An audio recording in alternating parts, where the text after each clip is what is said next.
73वें गणतंत्र दिवस की हार्दिक हार्दिक शुभकामनाओं के साथ मैं स्मिता श्रीवास्तव आप सभी का बहुत बहुत स्वागत करती हूँ आज के कार्यक्रम भारत की महान विभूतियां। भारत की महान विभूतियों में आज एक बार फिर हम जानेंगे स्वामी विवेकानंद जी के बारे में और उनके दिए हुए कुछ सूत्रों, कुछ शिक्षाप्रद जो विषय हम लोग हमेशा जानने की एक प्रयास में रहते हैं कि उनकी शिक्षा क्या थी, आखिर लोग उनसे इतना प्रभावित क्यों हैं। हम लोग बहुत सारी बातें जानते हैं कि उन्होंने भारत के विषय में बहुत तटस्थता से उस समय उन बातों को रखा जब हम आज़ाद भी नहीं थे। लगभग 50 साल पहले उन बातों को विदेश की धरती पे रख पाना भी बहुत बड़ी बात थी। लेकिन वो बातें क्या थीं? आखिर ऐसा उनमें क्या राज था जिसकी वजह से आज हर घर में या हर कोई उनको पूछता है, युवाओं में इतने चर्चित हैं, उनके जन्म दिवस को हम युवा दिवस के रूप में मनाते हैं। ऐसी ही बहुत सारी बातों के बारे में हमें जानकारी मिलेगी। और कार्यक्रम शुरू करते हैं और हमारे साथ में उपस्थित हैं डॉक्टर रमेश जी। सादर प्रणाम गुरु जी, गणतंत्र दिवस की जय हार्दिक शुभकामनाएं। जय श्री जय कृष्ण। हो, जय हो, जय श्री कृष्ण। जी शुरू करो, जी गुरु जी। शुरू करते हैं। अच्छा, जी जी ओ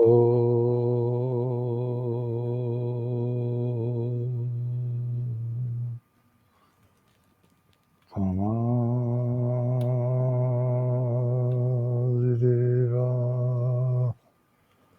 पुरुषा पुराणा तमस्य विश्वस्य परं निधानम् वेत्तासि वेद्यं च परं च धाम त्वया ततं विश्वम् अनन्तरो ॐ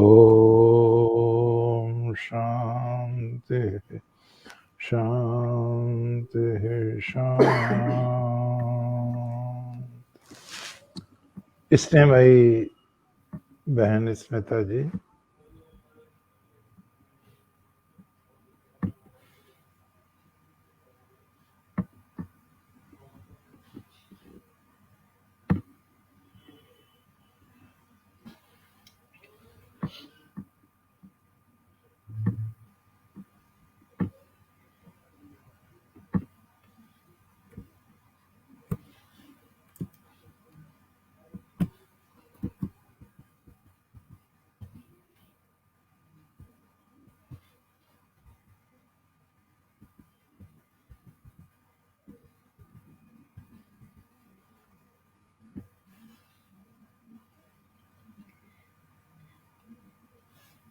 सही नहीं लगा। अच्छा, तो कम है इसमें, तो अब उसमें मुझे कुछ प्रॉब्लम हो गई थी नेटवर्क की, लग रहा है। अब शुरू कीजिए। 58 दिन कहते हैं, दूर रखा उन्होंने, जिससे गलती से 6 महीने समझते हम भीष्म पितामह ने मृत्यु को। लेकिन भीष्म पितामह जी को भी पता नहीं होगा कि एक ऐसा भी महापुरुष पैदा होगा भारत में जिसकी मृत्यु को लोग स्वीकार ही नहीं करेंगे। हम तो बचपन से सुनते जा रहे हैं सुभाष चंद्र बोस आने वाले हैं, वो प्रकट होंगे, एक यहाँ गंगा मंदिर है, बड़ा प्रचार हुआ कि सुभाष चंद्र जी दर्शन देंगे। तो मैं उन दिनों में संभल में थे, हम लोग संभल से आए दर्शन करने, तो पता चला वो तो छलावा था, वो पुजारी उजारी सब भाग गए, सुभाष चंद्र बोस आए नहीं। बीच में निकलता रहा शालीमार आश्रम के बाबा वही सुभाष बाबा हैं, कहीं और निकलता रहा। तो बहुत सारी बातें हुई। ऐसे महान पुरुष जिनको जनता इतना प्यार करती है कि उससे आज भी ऐसा लगता है जैसे सुभाष बाबू जीवित हैं। बहुत बड़ी बात है, बहुत बड़ी बात है। हजारों करोड़ों लोग पैदा होते हैं, मरते हैं, कहाँ इतना प्यार मिलता है लोगों को जितना सुभाष जी को। सुभाष जी के बारे में मैंने पढ़ा, पहली तो बात एक विशेष ये है कि अभी जैसे बहन स्मिता जी ने बताया कि देश गुलाम था, 50 साल पहले ऐसी बातें कही स्वामी जी ने, तो 1893 में कही जी। 128 129 साल हो गए, 50 नहीं, नहीं 129 साल हो गए। आजादी के, मैंने कहा आजादी के भी लगभग आजादी 50 के, साल पहले। जी, मैंने ये कहा। हाँ, आपने कहा था कि हाँ गुलाम था देश, तब ये बातें कही। तो जी। ये बहुत बढ़िया बात है कि इतनी हिम्मत करना और इतने सशक्त रूप में बात जी। को रखना 129 साल पहले बहुत बड़ी बात थी, बहुत ही बड़ी बात थी, चमत्कार सा था। सुभाष चंद्र बोस जी ने 1897 में जन्म है उनका। मैंने एक बार बताया था, एक किताब निकली थी, छोटी सी किताब थी, मथुरा से छपी थी, कोई रामेश्वर अंचल उसके लेखक थे। उस किताब की कीमत बहुत रखी गई थी, छोटी सी किताब थी, 16 रुपए कीमत। तो मैंने पब्लिशर को लिखा, प्रकाशक को, मैंने कि इसकी 2-4 रुपए कीमत होती, आपने 16 रुपए कीमत रखी है। फिर इसमें तथ्य गलत हो गए हैं। आपने इसमें दिखाया है कि सुभाष चंद्र बोस स्वामी विवेकानंद का भाषण सुनने आए। हाँ। और उस समय सुभाष चंद्र बोस इंटरमीडिएट में पढ़ते थे, 12वीं में। मैंने कहा 1897 में तो जन्म है सुभाष जी का, 1902 में निर्वाण है स्वामी जी का, तो कहाँ 5 वर्ष के थे उस समय, तो वो कैसे दिखा रहे हो उनको कि इंटरमीडिएट में पढ़ते थे। और ये उन्होंने ये प्रेरणा ली, मैं भी स्वामी जी की तरह कार्य करूंगा। तो वो लेखक, वो क्या ना, प्रकाशक बड़ा अच्छा निकला, उसने दोनों बातें स्वीकार की। बोले कमीशन बहुत मांगते हैं लोग तो कीमत ज्यादा लिखनी पड़ती है, ठीक है, ये उसकी बात ठीक है। दूसरी बात उन्होंने ये कहा कि लेखक तो बहुत विद्वान हैं, अमेरिका में हैं, पता नहीं कैसे उनसे ऐसी गलती हो गई है, आएंगे तो हम उन्हें बताएंगे और आगे के संस्करण में इसको ठीक कर देंगे। तो 1897 इस अर्थ में बहुत महत्वपूर्ण है कि जब स्वामी जी आए 1897 में, तो उन्होंने बहुत स्पष्ट ये कहा कि सारे देवी देवताओं को गंगा में डुबो दो, कोई आवश्यकता नहीं है, एक ही देवी या देवता की पूजा करो जिसके सब तरफ हाथ हैं, मुंह है, माथा है, पैर है, और वो हमारी भारत माता है। लगता है स्वामी जी के ये शब्द संस्कार रूप में गर्भ में सुभाष जी तक पहुंचे। और फिर सुभाष जी ने खुद लिखा है कि जब मैं 15 वर्ष का था तब स्वामी जी ने मेरे जीवन में प्रवेश किया। हमें बहुत इच्छा हुई, जहां भी रामकृष्ण परमहंस और विवेकानंद की किताब मिलती थी हम लोग जाते थे।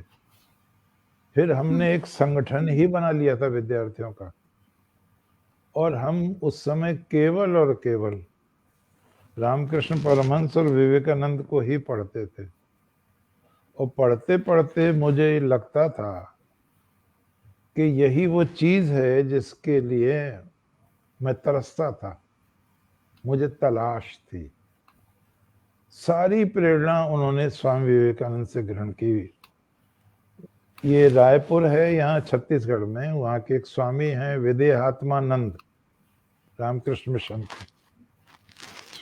उन्होंने एक छोटी किताब लिखी है, नेताजी सुभाष चंद्र बोस के प्रेरणा पुरुष स्वामी विवेकानंद, बहुत प्रमाण दिए उन्होंने। और स्वामी जी ने लिखा है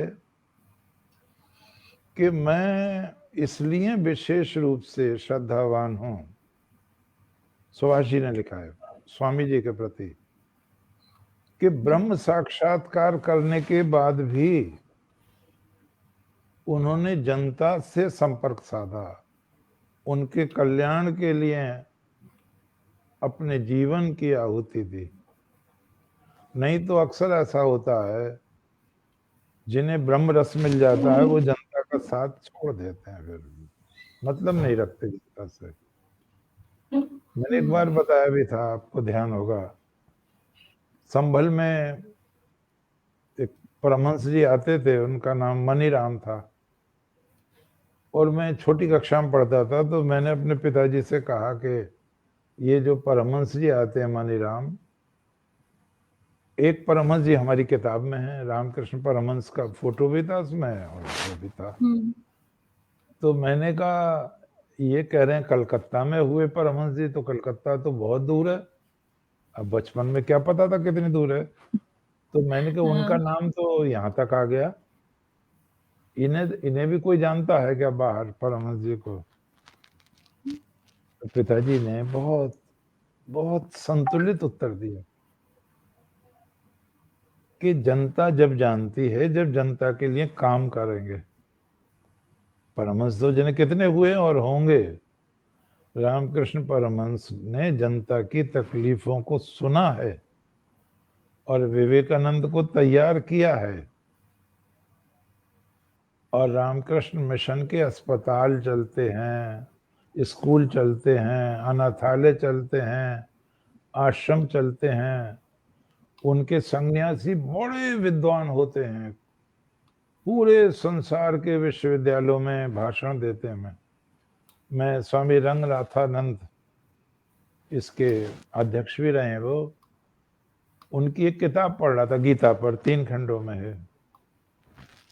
तो प्रोक्रिस्टीज एक नाम दिया है उन्होंने, यूनान का था कोई, और उसका बिस्तर मशहूर हो गया, प्रोक्रिस्टीज का बेड मशहूर हो गया, बिस्तर।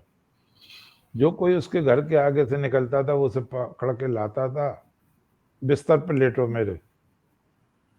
अगर वो लंबा होता था उसकी टांग काट देता था, और छोटा होता था उसकी टांग खींच देता था। तो बड़ी मुसीबत हो गई, तो वो बदनाम हो गया कि उधर से मत निकलना, वहाँ प्रोक्रिस्टियन बेड है। तो स्वामी जी ने इस संदर्भ में कहा कि दूसरे जो धर्म है, जिन्हें धर्म कहते हो आप, उनके पास एक ही कोट है, वो जॉन के भी सही आना चाहिए और हैरी के भी, चाहे एक का कद 5 फीट हो, दूसरे का 7 फीट हो। अगर नहीं आता तो बिना कोट के रहना पड़ेगा तुम्हें। बोले ये हमारे यहाँ नहीं है। स्वामी रंगनाथानंद जी ने भी कहा है, विवेकानंद जी ने भी कहा है, हमारे यहाँ मनुष्य की प्रकृति देखकर उसको साधना का पथ बताया गया है। किसी को साकार लगेगा, किसी को ये अच्छा लगेगा निराकार, किसी को मूर्ति पूजा से लाभ होगा, किसी को शास्त्रों से लाभ होगा, कोई समाधि में लगेगा। हमारे यहाँ एक ही डंडे से सबको नहीं हाका गया। तो सुभाष चंद्र बोस ने बहुत प्रशंसा की है स्वामी जी की, और उन्होंने कहा है यदि मैं गलती नहीं कर रहा हूं तो आधुनिक भारत तो स्वामी विवेकानंद की ही सृष्टि है, इससे ज्यादा नहीं कहा जा सकता। वो जिंदा होते तो मैं उनके चरणों में बैठा होता। मैं कितना भी लिखूं, लिख नहीं सकता। वो इतने महान थे, कितने महान थे, मैं उसका वर्णन नहीं कर सकता। और ये कहते हैं कि सुभाष चंद्र बोस के सामान में एक छोटा सा बटुआ निकला था, स्वामी विद्यात्मानंद जी ने लिखा है, उसमें गीता थी 3 इंच लंबी और 2 इंच चौड़ी। जी, हाँ मैंने भी पढ़ा है जी। एक छोटा सा चश्मा था अलग से, और एक जप करने की माला थी। तो इससे लगता है कि सुभाष चंद्र बोस जहां राजनीति में इतने महान नेता थे, तो अध्यात्म से भी उतने ही वो जुड़े हुए थे। मैं पढ़ रहा था, रंगून में जब थे नेताजी, उनको सोने से तोला जा रहा था, जेवर से तोला जा रहा था। एक बहन ने तो 20 लाख रुपए के सारे आभूषण दे दिए थे। एक पंजाबी सज्जन ने 10 लाख थे, सब दे दिए थे। कोई माँ आई तो उस पर एक उसके बेटे का फोटो था जो कभी शहीद हो गया था फौज में, सोने में जड़ा हुआ था वो। नेताजी को तोला जा रहा था, वो कहते हैं बैलेंस नहीं हो रहा था, तो वो माँ ने वो उस धरती पे मारा, तो उसका शीशा तो हट गया, जो सोने का फ्रेम जैसे ही चढ़ाया तो कहते हैं दोनों पलड़े बराबर हो गए। तो सुभाष चंद्र ने पैर छुए इस माँ के कि जब ऐसी माँ है, इतना दे रहे हैं, सर्वस्व अर्पण कर रहे हैं, तो देश भी अब स्वतंत्र होगा। तो उसमें लिखा है कि अंग्रेज ढूंढते फिर रहे थे और ऐसे में वो स्वयं अपनी गाड़ी चलाकर वहाँ रामकृष्ण परमहंस के आश्रम में रामकृष्ण मिशन जाया करते थे और चंडी का पाठ किया करते थे बहुत बहुत देर तक। और ये बिल्कुल नहीं था कि क्या होना है। उनका एक आश्रम था, उसके लिए कुछ चंदे की जरूरत थी। तो मुझे आज आश्चर्य होता है, $50,000 दान दिया था सुभाष जी ने बच्चों के लिए, पढ़ाई के लिए, और $50,000 लोगों से दिलवाया था। कितने महान होंगे, कितने, ये सब विवेकानंद का प्रभाव था उन पे, रामकृष्ण परमहंस का प्रभाव था। तो 26 जनवरी में 23 जनवरी शामिल करके सुभाष जी को मैंने इस रूप में समर्पण किया अपनी श्रद्धा का। यहाँ पर ये भी हमें थोड़ा सा ध्यान देना है कि आज का जो हमारा विषय है, मैंने बहन जी को बदल के बताया जिससे लोगों को कुछ बेचैनी ना हो जाए। जो लिखित में है वो है हिंदू धर्म के सामान्य आधार, जिसमें भाषण दिया स्वामी जी ने। जी बहुत बड़ा भाषण है, रात को भाषण दिया था लाहौर में 1897 में। तो मैंने उसका दिया संस्कृति के स्वर्णिम सूत्र, जिससे जो लोग हिंदुत्व से थोड़ा सा एलर्जी रखते हैं उन्हें कुछ ठीक लगे कि कुछ लोगों को एलर्जी होती है। मुझे ध्यान है, आज भी ध्यान है मुझे, जब ये राम जन्मभूमि का मसला बहुत तेज था, ये घटना हो गई थी, तो लोगों ने धुंध मचाया कि स्वामी विवेकानंद ने वहाँ हिंदू धर्म का प्रचार थोड़े किया था, वो तो मानव धर्म का प्रचार किया था। पता नहीं लोगों को क्यों ऐसा लगता था, हिंदुत्व का नाम लेना ही बुरा लगता था। एक प्रधानमंत्री ने तो स्पष्ट कह दिया कि देश के संसाधनों का प्रथम अधिकार अल्पसंख्यकों का है, तो बहुसंख्यकों को पाकिस्तान भेजोगे क्या? तो ऐसा नहीं होना चाहिए। हिंदुत्व के प्रति कुछ लोगों को आज भी है, मुझे बड़ा आश्चर्य होता है, आज भी इस तरह का है। आज एक टिप्पणी में पढ़ रहा था दैनिक जागरण में, अभी धर्म संसद हुई, उसमें नरसिंहा आनंद कौन है वो, और एक कोई और वसीम रिजवी जो मुसलमान से हिंदू बन गए, उन्हें तो सजा मिल गई, लेकिन जो तौकीर रजा वगैरह जिन्होंने बहुत विश्वमन किया और यहाँ तक कहा हैदराबाद वगैरह में दूसरी पार्टी के लोगों ने कि हमें आधे घंटे की मोहलत दे दो फिर देखो, उन्हें कुछ नहीं कहा आज तक न्यायालय ने।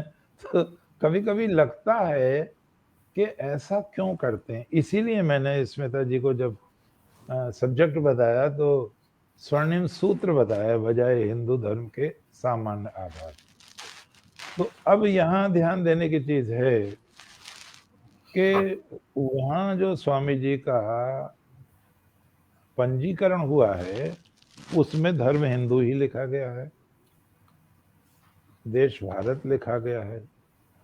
कुछ बहुत पढ़े लिखे लोग बड़ी चालाकी करते हैं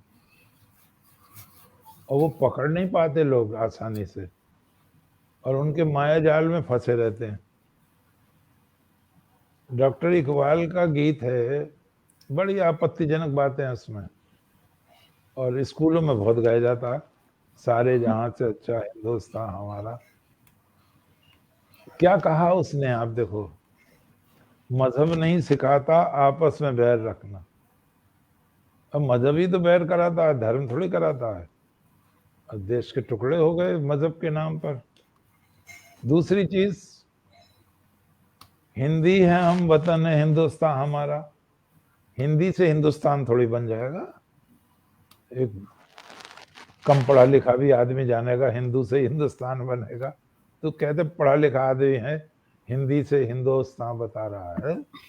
एक और चालाकी उसमें कभी आपने महसूस किया हो, है आबोद गंगा, गंगा के जल क्या तुझे याद है, जब तेरे किनारे हमारा कारवां उतरा। आर्यों कह रहे हैं, यानी आर्य लोग भी विदेशी हैं, तो हमसे ही क्यों नफरत करते हो, यहाँ तो सभी विदेशी हैं। इसी के जवाब में महाकवि जयशंकर प्रसाद जी ने कहा था स्कंदगुप्त नाटक में, उन्होंने कहा है, विजय केवल लोहे की नहीं, धर्म की रही धरा पर धूम। भिक्षु होकर रहते सम्राट, दया दिखलाते घर घर घूम। उसको यवन को दिया दया का दान, चीन को मिली धर्म की दृष्टि। स्वर्ण भूमि को मिला रत्नशील की, सिंघल को भी सृष्टि। किसी का हमने छीना नहीं, प्रकृति का रहा पालना यहीं। हमारी जन्मभूमि थी यहीं, कहीं से हम आए थे नहीं। ये प्रसाद जी ने जवाब दिया इकबाल को। प्रसाद जी का क्या कहना, महान ऋषि तपस्वी। तो स्वामी जी का रजिस्ट्रेशन हिंदू धर्म के नाम से हुआ, और मैंने पीछे चर्चा की थी, बहुत बड़ा निबंध पढ़ा गया हिंदू धर्म का, और उस दिन कई हजार लोग लौट गए, कई हजार। सीट नहीं मिली बेचारों को। मैं कुछ विवेकानंद जी के बारे में ऐसी चीजें बताऊं जो आमतौर से शायद पता भी ना हो। मैं चैलेंज नहीं कर रहा हूं किसी को, पता होगी क्योंकि बहुत लोग जुड़े हुए हैं, बड़े अच्छे अच्छे लोग हैं। तो परमहंस जी ने एक दो बार ये कहा कि नरेन नारायण है, नारायण परमात्मा। दूसरी जगह ये कहा, जिस एक शक्ति के प्रभाव से केशव जगत विख्यात हुए हैं, ऐसी 18 शक्तियां हैं नरेन में, 18।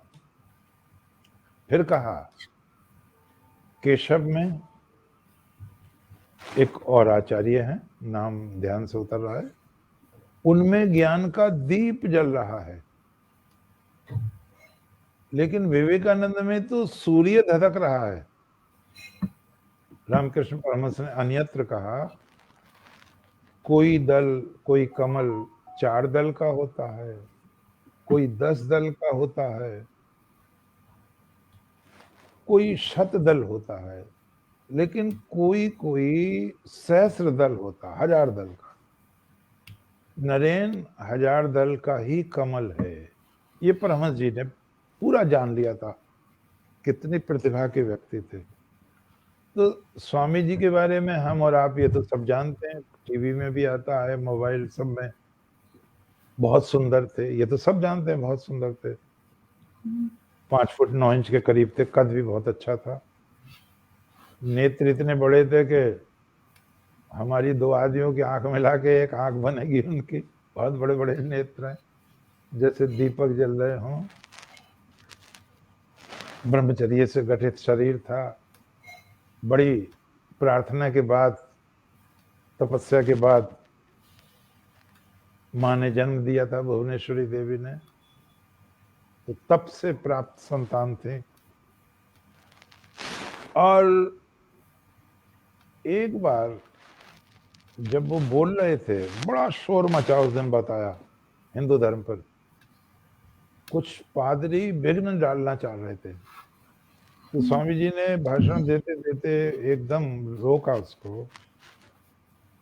आप लोग हाथ उठाएं, कितने लोग हिंदू धर्म को समझते हैं? तो कई हजार लोगों में केवल 3 हाथ उठे। तो स्वामी जी ने डांट दिया उनको, तुम्हें शर्म नहीं आती? जानते कुछ नहीं और फिर भी घपला करते हो यहाँ पे आप। वो अथॉरिटी थी, हम थोड़ी डांट देंगे किसी को, बहुत बड़ी अथॉरिटी थी। ईश्वर प्रेरित थे वो, तो ईश्वर निर्दिष्ट थे। एक बार कमाल कर दिया स्वामी जी ने। सदाशिव एक शिष्य हैं उनके, उन्होंने लिखा है, स्वामी जी इंग्लैंड में भाषण दे रहे थे, तो उन्होंने कहा आप लोग जो भी इच्छुक हों, एक एक प्रश्न लिखकर अपनी जेब में रख लें, मैं नहीं पूछूंगा आपसे, आप बस खड़े हो जाना, मैं ये भी मैं ही बताऊंगा आपका क्या प्रश्न है, उत्तर भी मैं ही दूंगा। तो लोग आश्चर्यचकित रह गए। और एक सज्जन तो ऐसे, आपका पलंग उस साइड में है, आपकी फ्रिज उस साइड में है, आपके इतने बच्चे हैं, आपके इतने दरवाजा, हो ऐसे आदमी को भाई कौन हरा देता? केवल भाषण ही नहीं था, केवल अध्ययन ही नहीं था, और ये परमात्मा से डायरेक्ट जुड़ाव था, जिसको कहते हैं परमात्मा से बिल्कुल प्रत्यक्ष। क्रिस्टीन बहन ने लिखा है कि मैं और एक दूसरी हैं कि रात भर चलकर हम आई तो हमें दर्शन नहीं हुए, प्रवचन भी समाप्त हो गया था और खा पी के सब सो गए थे। सुबह को हमें सौभाग्य मिला दर्शन का, तो हमने स्वामी जी से दीक्षा लेने को कहा। तो उन्होंने कहा, तो मैं आप लोगों से परिचित नहीं हूँ, ठीक है मैं आपके बारे में अध्ययन करके तब बताऊंगा। तो बोले आप हमसे कोई प्रश्न करेंगे? नहीं, कोई प्रश्न नहीं करना आपसे। योगी किसी भी व्यक्ति को खुली किताब की तरह पढ़ सकता है, ये थी चीज। अब ये हर एक में क्या, भाषण तो मैं दे दूंगा कितने दिल वालों मुझसे, लेकिन ये चीज मेरे पास थोड़ी है। उन्होंने कहा योगी किसी भी व्यक्ति को खुली किताब की तरह पढ़ सकता है। मुझे कल आती है, आकाश में कुछ चित्र उभरेंगे, उसमें तुम्हारे भी चित्र होंगे, उसी से मैं पता लगा लूंगा तुम लोग पात्र हो या नहीं पात्र। और वो चित्र उभरने लगे वहां पर आकाश में। स्वामी जी ने कहा हाँ तुम दोनों पात्र हो, और तुम में से एक लड़की भारत भी जाएगी। तो क्रिस्टीन आई है भारत में, बहुत सेवा की है क्रिस्टीन। तो ये चीजें जो स्वामी जी के साथ थी, ये सबके साथ नहीं होती हैं। एक बार स्वामी जी ने कहा कि जब मुझे लगातार 3 वर्ष हो रहे थे बोलते हुए, तो मैंने सोचा सारी बात तो कह दी गई है, अब क्या रहा है कहने को। तो बोले तभी मैंने महसूस किया कि कोई भाषण कर रहा है, और वही भाषण मैंने अगले दिन दिया जिस रात हो गया जो भाषण। कई बार ये भी हुआ कि वो प्रश्न भी हुए, उत्तर भी हुए, और वो प्रश्न मुझसे अगले दिन हुए। तो मैं ये इसलिए बता रहा हूं कि विवेकानंद से संबंधित ये चीजें कम पता है लोगों को, इसलिए वो उन्हें खाली वक्ता ही ना समझें, खाली विद्वान ही ना समझें। परमहंस जी ने जो कहा है वो बिल्कुल ठीक कहा है, वो सहस्त्रदल कमल है। और क्रिस्टीन ने कहा है वो इस लोक के थे ही नहीं, उनकी तुलना नहीं हो सकती, अतुलनीय है। अब मैं आज के मुख्य विषय पर आता हूं। ये भी चीजें अच्छी थी, आपको अच्छे लगे होंगे। जी बिल्कुल। स्वामी जी ने लाहौर में रात्रि में व्याख्यान दिया है ये, और अंग्रेजी में है। और गुडविन एक सज्जन थे जो इनको लिखा करते थे। बड़ी कठिनाई ये हुई कि हिंदी के भाषण रिकॉर्ड नहीं हुए उनके, हिंदी में जो भाषण दिए वो रिकॉर्ड नहीं हुए। अब मैं दिल्ली गया था तो 6 खंड लाया था, Swami ji in the waste, पश्चिम में स्वामी जी, तो वो साइंस फैकल्टी में भी भाषण देने जाते थे स्वामी जी। वो भाषण में देखूंगा क्या है उसमें वो भाषण, क्योंकि इन खंडों में नहीं है, 10 खंड जो है ये। तो स्वामी जी ने भाषण दिया बहनों लाहौर में, और ये कहा उन्होंने, ये वो वीर भूमि है जिसको आर्यावर्त कहते हैं, जिसको ब्रह्मावर्त कहते हैं। ये वही पवित्र भूमि है जहां वेदों की ऋचाओं का गान गूंजा।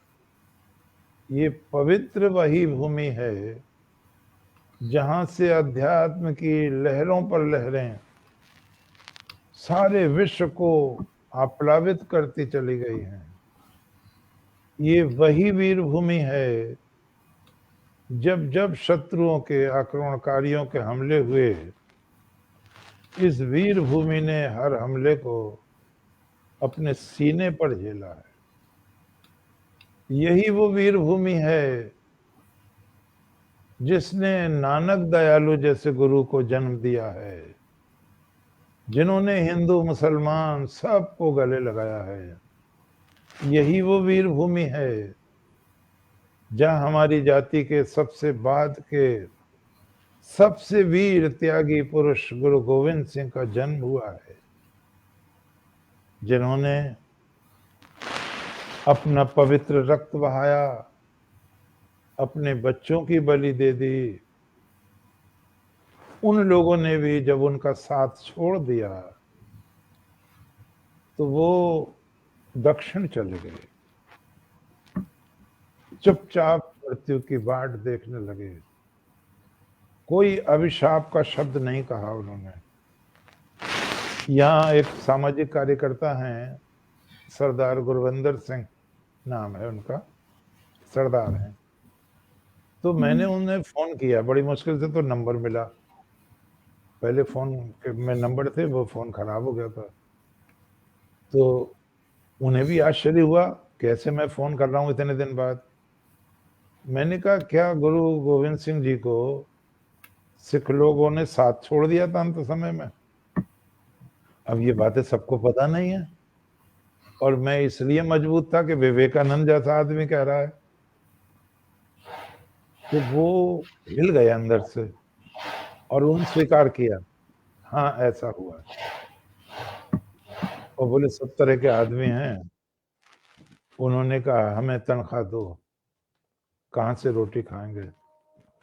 बस मुझे और ज्यादा नहीं चाहिए था, इतना ही पर्याप्त था मेरे लिए।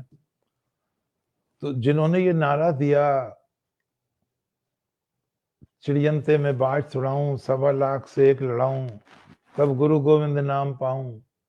2 बच्चे चमकौर की लड़ाई में मारे गए, 2 बच्चे सरिंद के नवाब वजीर खान ने जिंदा दीवार में चुनवा दिया। ये हमारे लिए बहुत गौरव कल्याण की बात है कि मोदी जी ने उनकी याद में बाल दिवस घोषित कर दिया। कितनी बड़ी बात है। 2 बच्चे, 7 वर्ष का बच्चा, बताइए कोई उम्र होती है? 9 वर्ष, थप्पड़ मारो तो रो देगा। 7 वर्ष का बच्चा, 9 वर्ष का बच्चा जिंदा दीवार में चुन गए, धर्म नहीं छोड़ा।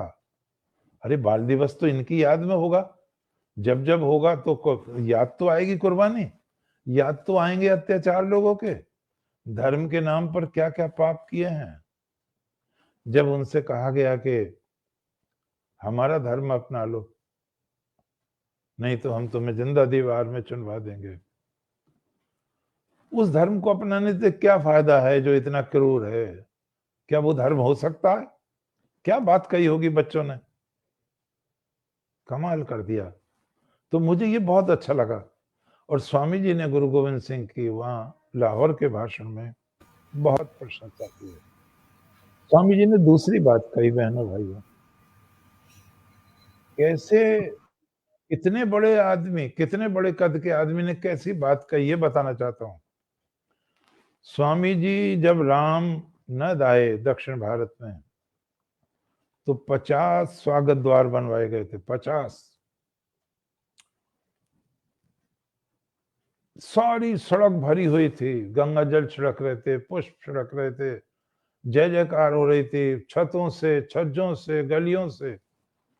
और जब स्वामी जी रथ पर चढ़ गए तो घोड़े हटा दिए गए, राजा रथ में जो थे, बेटा पर राज परिवार रथ में जो था। क्या कितना बड़ा कद रहा होगा स्वामी जी का। लोगों को कभी कभी ये लगता होगा कि तुलसीदास ने राम की महिमा में लिखा है, कृष्ण की महिमा में व्यास ने लिखा है, विवेकानंद ने उनको सनद दे दी कि हुआ होगा ऐसा।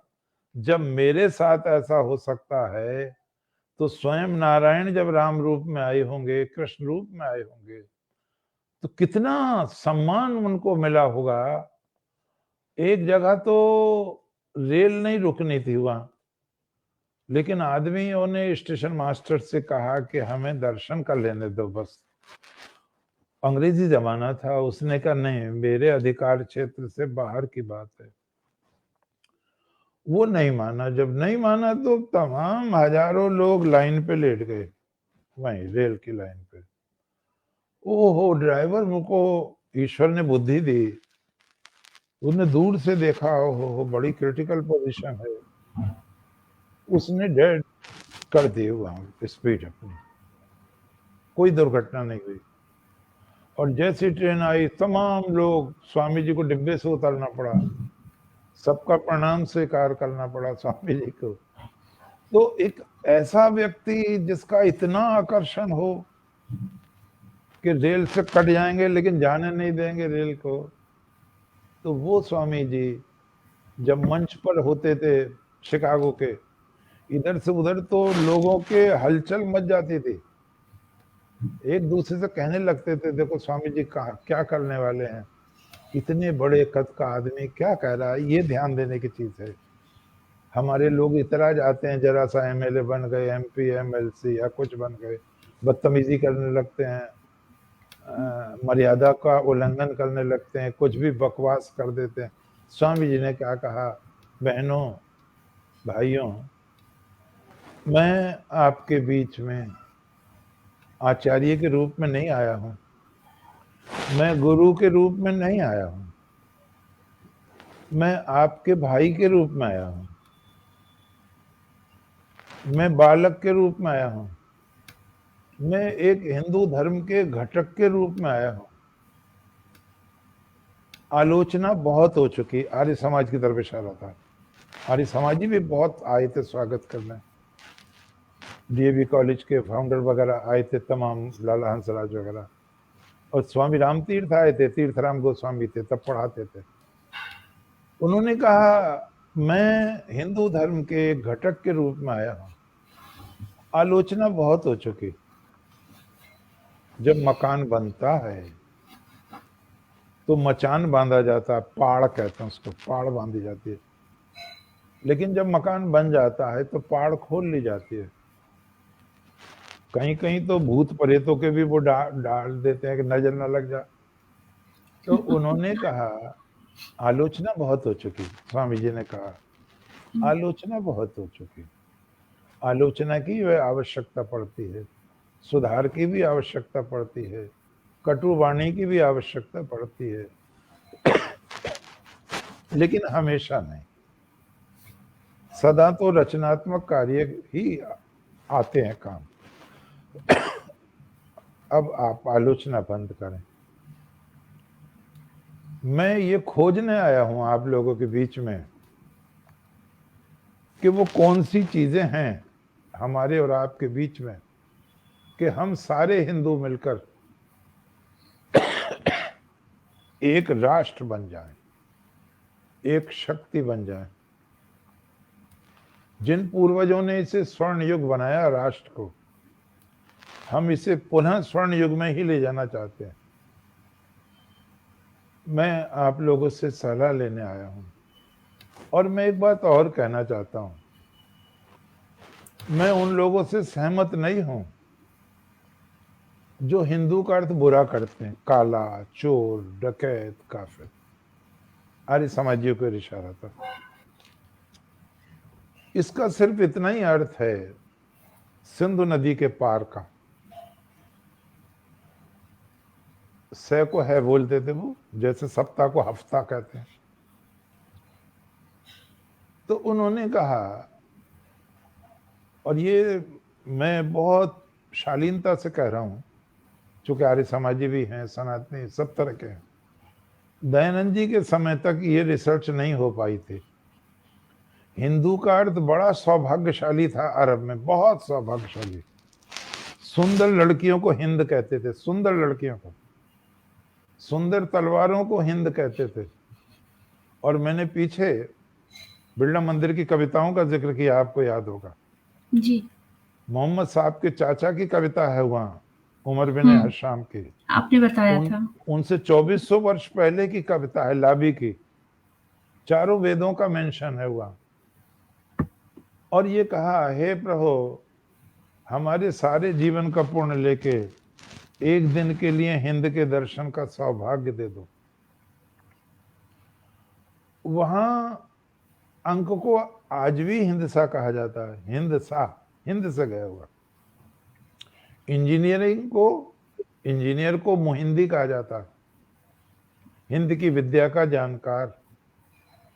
तो पहले बहनों और भाइयों, हिंदू का अर्थ बहुत पवित्र, बहुत सौभाग्यशाली था। जब इस्लाम का उदय हो गया और वो शासक, स्वामी जी ने बहुत बढ़िया बात कही है, देखो इसे भी सुनो आप। अब आपको इतनी फुर्सत थोड़ी है, सारी चीजें पढ़ोगे, तो हम जैसे बावले पढ़ते रहते हैं। स्वामी जी ने कहा, जिन्होंने भारत को जीता है उसमें अरब का आदमी नहीं है कोई भी, उसमें हाँ, पारस का, ईरान का कोई आदमी नहीं है, जी। उसमें सारे तुर्क और तातार हैं। और इन्हीं राक्षस कहते हैं, ये नहीं राक्षस कहते हैं। हुआ इतना है कि ईरान की लड़कियों से शादी करके इनके चपटे मुंह और चपटी आंखें ठीक हो गई हैं। अरे स्वामी जी को कितनी नॉलेज थी, मैं दंग रह जाता हूँ जब पढ़ता हूँ। मैं भाई एनसाइक्लोपीडिया थे स्वामी जी महाराज। तो ये वो तुर्क पहले बौद्ध थे, और मैंने चंगेज खान को बताया बौद्ध था पहले। ये तुर्क जब इस्लाम अपना लिया इन्होंने, बहनों और भाइयों, इस्लाम में कट्टरता तब से आ गई, और हिंदुओं के प्रति नफरत तब से, पहले नहीं थी, तब से आ गई। और लुगत कहते हैं शब्दकोश को, फिर लिखाया गया उसमें हिंदू का काला, चोर, डकैत, काफिर। ये दयानंद जी को मिला, ठीक है, दयानंद जी ने इस पर ऐतराज किया, आर्य समाजियों ने ऐतराज किया, लेकिन अब ये सिद्ध हो गया कि ये बाद का बढ़ाया हुआ है। तो हम भी तो मिलेच्छ कहते हैं ना, वो मिलेच्छ स्वीकार कर लेंगे क्या? नहीं करेंगे। तो हम क्यों स्वीकार करें चोर और डकैत और काफिर? और इसमें स्वामी जी ने कहा, मैं उन लोगों से इत्तेफाक नहीं करता हूं जो हिंदू का अर्थ बुरा लेते हैं। हिंदू का अर्थ बहुत पवित्र है, ये तो आपके ऊपर है, आप सिद्ध करें। इससे पवित्र कोई शब्द नहीं है, इससे महान कोई शब्द नहीं है, और हम उन्हीं पूर्वजों की संतान है। स्वामी जी ने कहा, हम उन्हीं महान पूर्वजों की संतान है। स्वामी जी ने फिर आगे कहा कि वो जो हमारे गुरु हैं, हमारे पूर्वज हैं, हमारे मार्गदर्शक हैं, उन्होंने क्या रूपरेखा दी है, वो क्या चीजें दी हैं जिनके आधार पर हम लगातार बने रहेंगे। यूनान, मिस्र, रोमा मिट गए सब, हम ही तो हैं, कोई और थोड़ा ही, कोई भी नहीं है। आप ये देखो, कहीं भी जाओ, प्राचीन रोम वाले क्या खाते थे, क्या थे, कुछ नहीं पता, मिस्र वालों का कुछ नहीं पता, केवल हम हैं। और स्वामी जी ने कहा एक जगह, अगर आज भगवान मनु लौट आए, हम भगवान कहते हैं, गाली नहीं देते मनु को दूसरों की तरह, स्मृतिकार है, महान पूर्वज है वो, मनु से ही मनुष्य है, मानव है, बहुत महान है। स्वामी विवेकानंद ने कहा, अगर आज भगवान मनु लौट आए भारत में, तो उन्हें ये आश्चर्य नहीं होगा मैं कहाँ आ गया, वो समझेंगे मैं अपने घर आया हूं, लाखों वर्ष पहले के मानो मैं अपने घर। क्यों? अब आप देखो स्मिता जी, हम हवन करते हैं तो वेद के मंत्र ही तो पढ़ते हैं, मंत्र तो वही हैं करोड़ों वर्ष पहले के, ओम भूर्भुवः स्वः तत्सवितुर्वरेण्यं भर्गो देवस्य धीमहि धियो यो नः प्रचोदयात् आदि आदि। ठीक इसी प्रकार से जब कुशल क्षेम पूछते हैं तो उन्हीं शब्दों का प्रयोग करते हैं। वेद में नमस्ते बहुत आया है, तो ये राम राम तो बाद में प्रचलित हुआ है, नमस्ते बहुत है, नमस्कार शब्द बहुत है। तो उन्होंने कहा वही वेद मंत्र हैं, वही वेद है, वही उपनिषद हैं, वही ब्राह्मण ग्रंथ हैं, वही भगवत गीता है, वही संस्कार हैं, वही पुंसवन संस्कार है, मुंडन संस्कार है, गर्भाधान संस्कार है, विवाह संस्कार है, अंत्येष्टि संस्कार है। तो हमने तो सब कुछ संजो रखा है। इतने अत्याचार सहने के बाद भी स्वामी विवेकानंद ने कहा एक समय था जब अल्लाह अकबर के नारे थे और जीवन सुरक्षित नहीं था, कौन बचेगा कौन रहेगा इसका कोई ठीक नहीं था। हमारे पूर्वजों ने उन महान विपत्तियों को पार किया है और हमने इस संस्कृति को जीवित रखा है।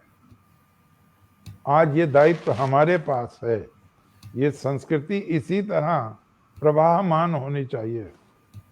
और तब उन्होंने कहा आओ उन चीजों को लें जिन्हें अपनाने से हम अजर अमर बने रहेंगे। मैं सारे संसार में घूमा हूं, मैंने सारे धर्मों का अध्ययन किया है, हिंदू धर्म के समान कोई भी पवित्र नहीं है। किसी भी धर्म की हिंदू से तुलना करना ईश निंदा के समान पातक है। यह स्वामी जी के शब्द हैं, ईश निंदा। बहुत श्रद्धा है स्वामी जी को। फिर उन्होंने कहा हमारा जो आधार है वो वेद है और सब वेद पर सहमत हैं। नौकर मालिक को आज्ञा नहीं दे सकता। नौकर कौन है? पुराण, बात के ग्रंथ। मालिक है वेद। तो जो वेद सम्मत होगी वो बात मानी जाएगी। तो हम जितने भी हिंदू हैं जहां भी हैं, वेद को अपना धर्म ग्रंथ मानते हैं। मैं उसे हिंदू नहीं मानता जो वेद को स्वीकार नहीं करता। स्वामी जी ने बहुत स्पष्ट कहा हम वेदों का अध्ययन करें, वेदों के विद्यालय खोलें, वैदिक संस्कृति को जीवित रखें। दूसरा उन्होंने कहा ईश्वर। मैं उसे भी हिंदू नहीं मानता जो ईश्वर में विश्वास नहीं करता। एक बात स्वामी जी ने बहुत बढ़िया कही है। उन्होंने कहा मेरा विश्वास है कोई हिंदू नास्तिक नहीं हो सकता। ये स्वामी जी के शब्द है। अगर कोई नास्तिक है तो ये ऊपरी प्रभाव है उस पर, कम्युनिज्म का है, दूसरे देशों का है। हिंदू वास्तव में नास्तिक हो नहीं सकता। तो उन्होंने कहा दूसरा हमारा विश्वास है ईश्वर पर।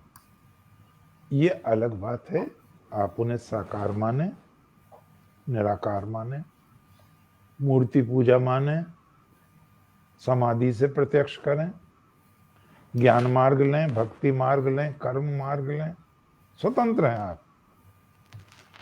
लेकिन ईश्वर पर हमें रहना है। ईश्वर हमारे आराध्य हैं, वही सृष्टि करता है, वही पालन करता है, वही संहरता है। तीसरी चीज, हमारा धर्म उन लोगों से अलग है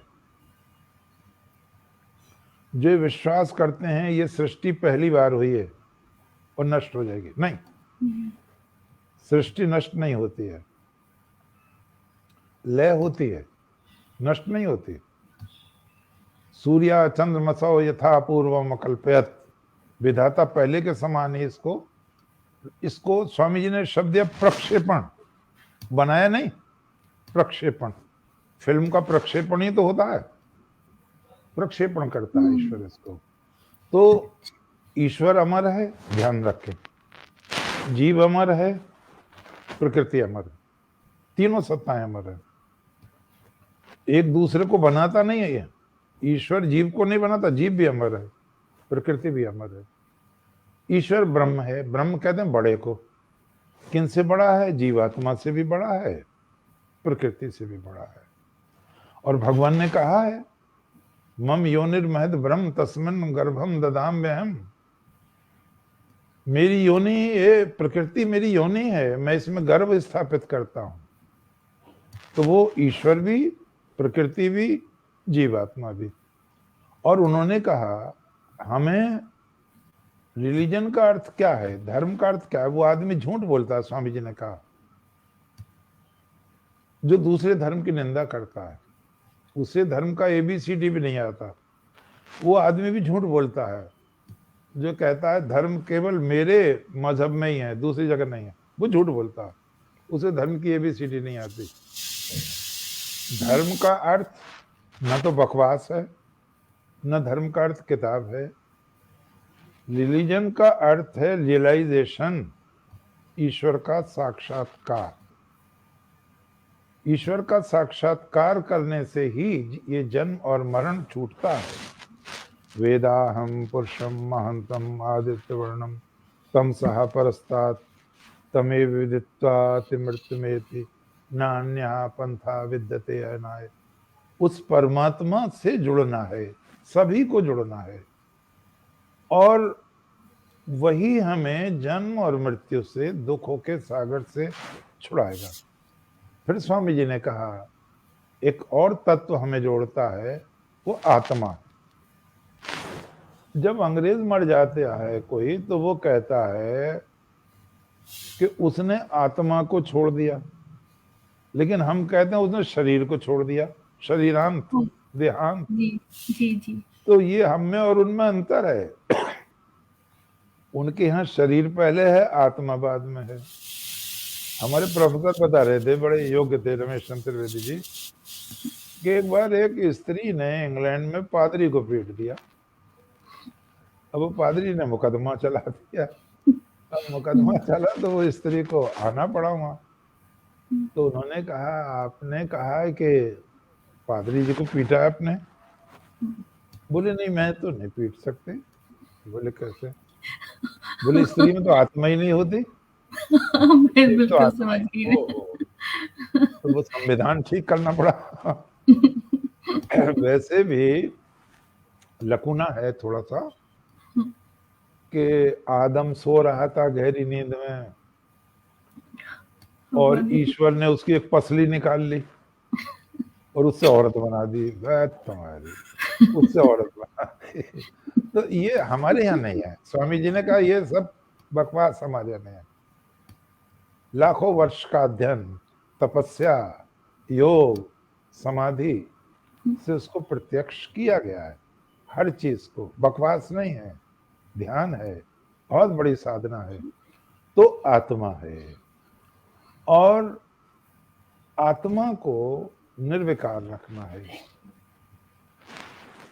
स्वयं भगवान ने कहा है उद्धरेत आत्मनात्मानम नात्मानम अवसादयेत। आत्मा से आत्मा का उद्धार करो, तुम स्वयं ही अपने मित्र हो, स्वयं ही अपने शत्रु हो। जिसने अपनी इंद्रियों पर संयम रखा है वो मित्र है, कल्याण होगा उसका, ईश्वर का साक्षात्कार भी होगा उसको। और फिर स्वामी जी ने कहा कि मैं तुम्हें तभी हिंदू मानूंगा जब हिंदू का नाम सुनते ही उसे तकलीफ में महसूस होते ही तुम्हारी बिजली सी दौड़ जाए, छटपटाहट हो जाए। कैसे हम उस व्यक्ति का दुख दूर करें, हम कैसे तन मन धन न्यौछावर कर दें, जैसा कि तुम्हारे गुरु गोविंद सिंह ने किया है। इतनी छटपटाहट, इतनी तल्लीनता होनी चाहिए। और उन्होंने कहा मैं बहुत विनम्र रूप से कह रहा हूं, संस्कृत की उन्नति कीजिए, वेद के विद्यालय खोलिए, कन्या पाठशालाएं खोलिए, आत्मा का उपदेश दीजिए, ईश्वर के विषय में अनुसंधान कीजिए।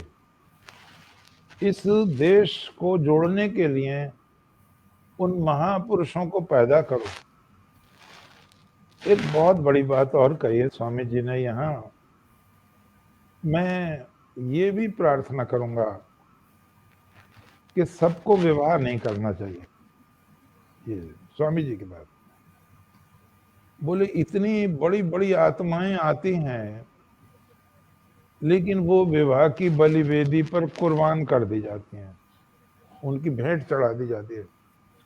कुछ लड़कियों को, कुछ लड़कों को ब्रह्मचारी ही रहना चाहिए, ये शब्द हैं स्वामी जी के। और वही लोग सन्यासी होंगे, और सन्यासी परमात्मा का सैनिक होता है।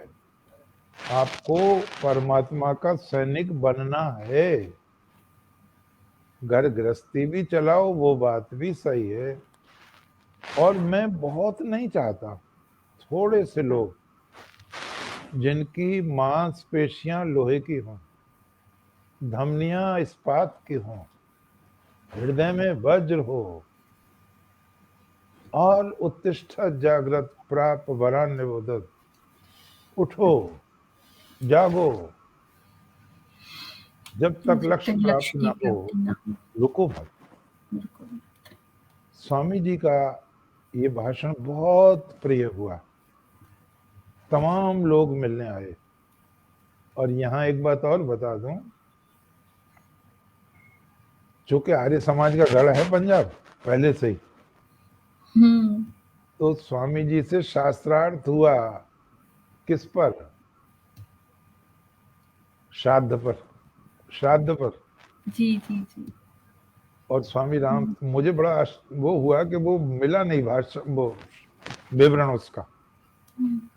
तो उसमें लिखा है किसी की हिम्मत नहीं हुई स्वामी जी की बात काटने की, जबकि बहुत बड़े बड़े विद्वान थे आर्य समाज के पास, और वो श्राद्ध का खंडन करते थे, आज भी करते हैं। यहाँ अंतिम बात कहूँ, सबको धन्यवाद दूं, जितने भी आप महान पुरुष हैं। मेरे लिए तो आप महान हैं, आपकी वजह से ही मैं बोल रहा हूँ। अरे क्यों शर्मिंदा करते हैं आप मुझे बार बार। आपके तो यहाँ पर बहुत बढ़िया चीज ये है कि ये जो राष्ट्र है, ये जो हमारा धर्म है, हम जिसके घटक हैं, हमें हमेशा से इस बात का वो करना चाहिए, हम प्रत्येक व्यक्ति में परमात्मा को देखें, प्रत्येक व्यक्ति में। हमारा हृदय ही मंदिर है।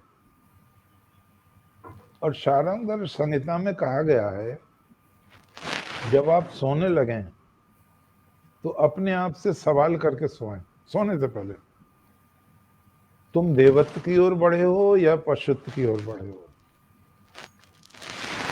एक मंत्र भी हमें सावधान करता है, और वो मंत्र कहता है, उलूक यातुम, शुश्लूक यातुम जही, श्व यातुम, गिरध यातुम, सुपर्ण यातुम जही। तुम्हारे अंदर पशुओं के संस्कार हों, तुम्हें निकाल दो, क्योंकि तुम कौन हो?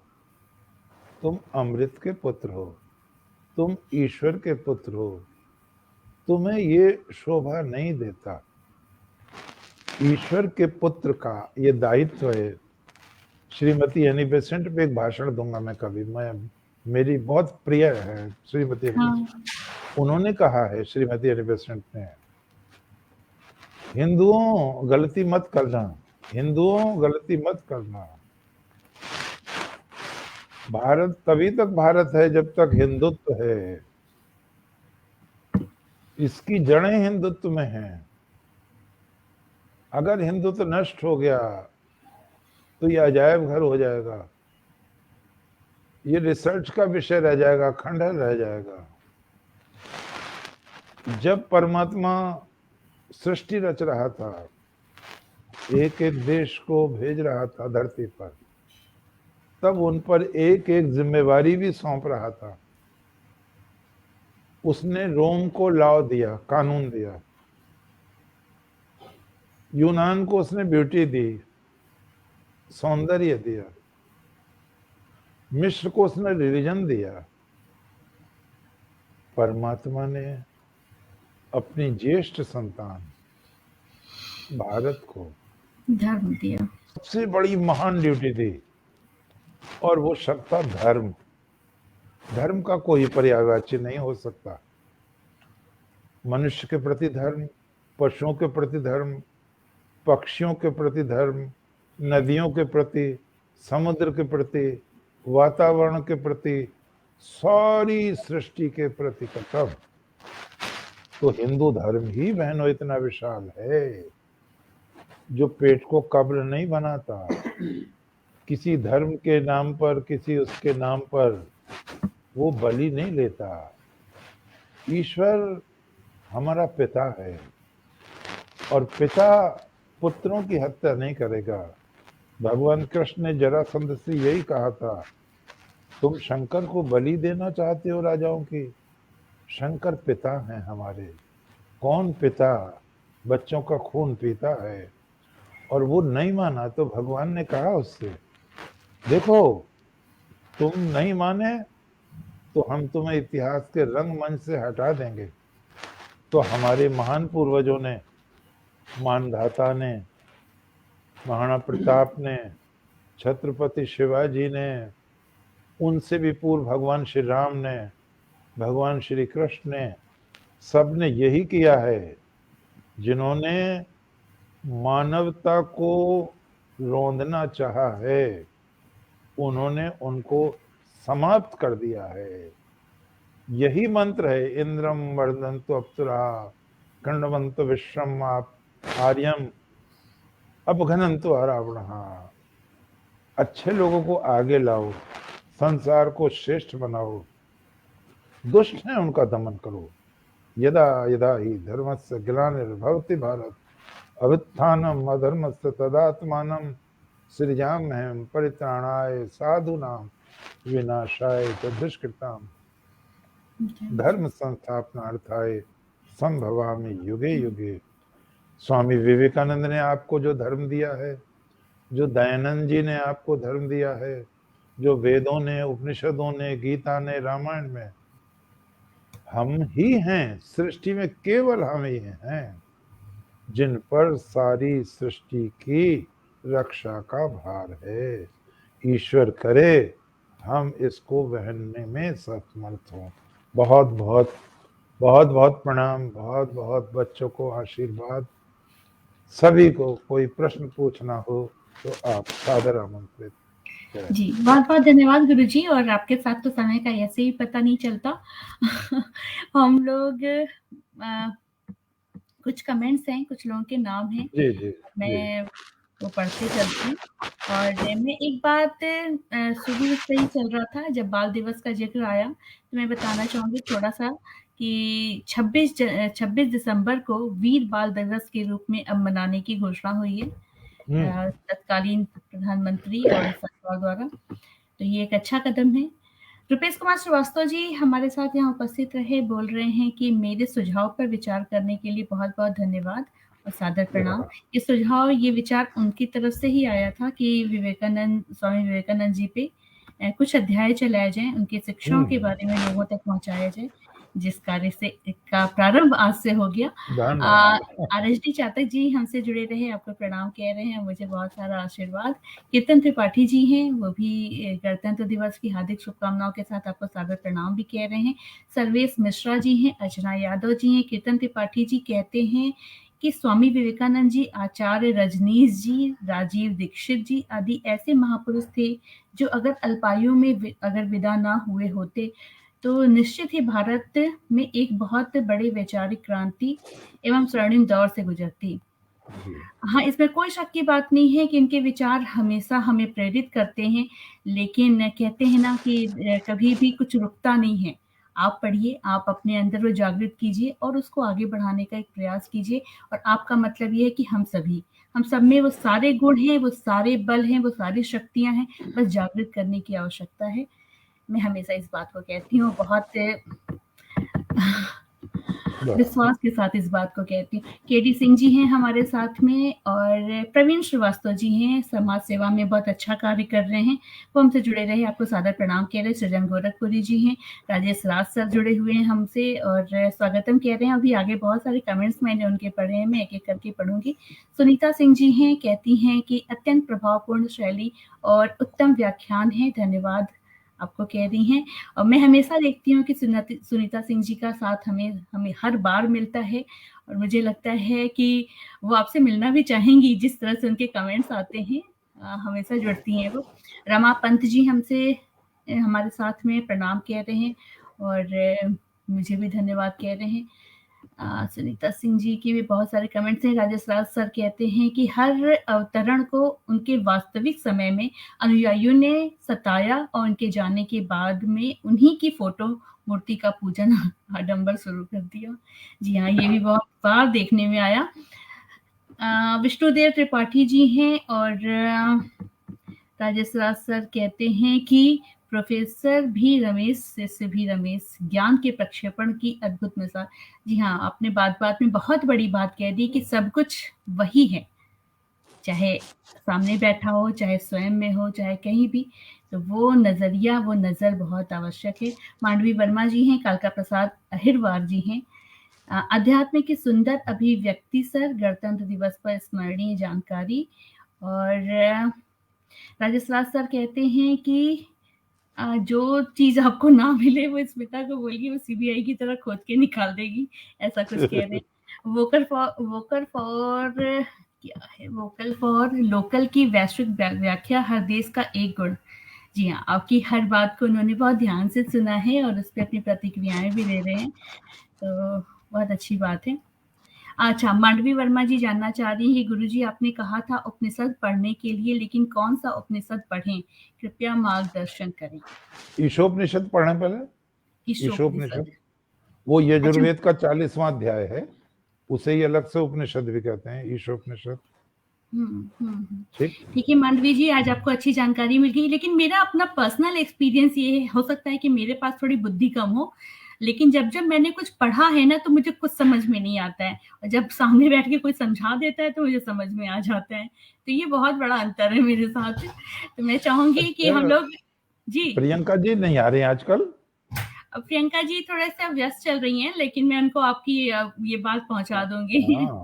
जी। और बस आज और कोई प्रश्न है नहीं गुरु जी, फिर हम लोग अगले एपिसोड में मिलते हैं। अच्छा, और आप हम जी आगामी जो व्याख्यान रहेगा वो स्वामी जी ने